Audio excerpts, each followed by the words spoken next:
mašinske sekcije završavamo molitvom Svetom Savi, koju će govoriti učenica odeljenja 3.2 Kristina Vasić.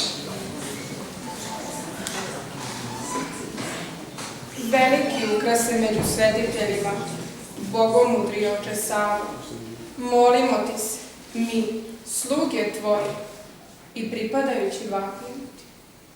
Ne ostavi decu svoju, oče, nego svakda budi s nama, kao što si i obećao, da te i mi po dužnosti slavimo, da te veličamo, da proslavljamo veličinu i silu tvoju i da ti prinesemo dostojnu pesmu, kličući i govoreći. Tebe veličamo, svetitelju, tebe slavimo, svetilniče, tebi se klanjamo, oče Savo. Molimo ti se, da se spasu oni koji slave sveti spomen tvoj. Amin.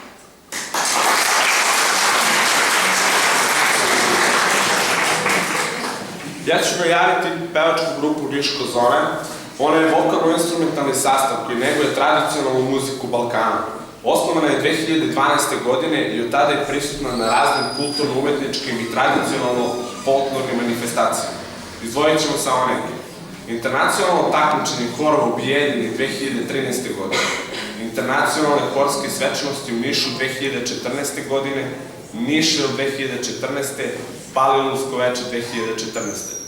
Takođe učestvuju na koncertima humanitarnog karaktera, poput nedavno održanog koncerta u Narodnom pozorištu 16.12.2014. godine. Takođe, članovi grupe okupila je ljubav prema narodnom stvaralaštvu i etno zvucima.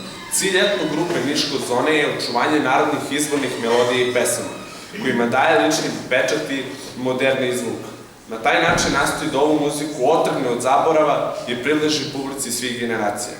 Grupa broji 12 članova, na čelu sa aranžerom i umetničkim rukovodiocem profesorom Milošem Stojiljkovićem. Grupa će danas izvesti 3 etno pesme.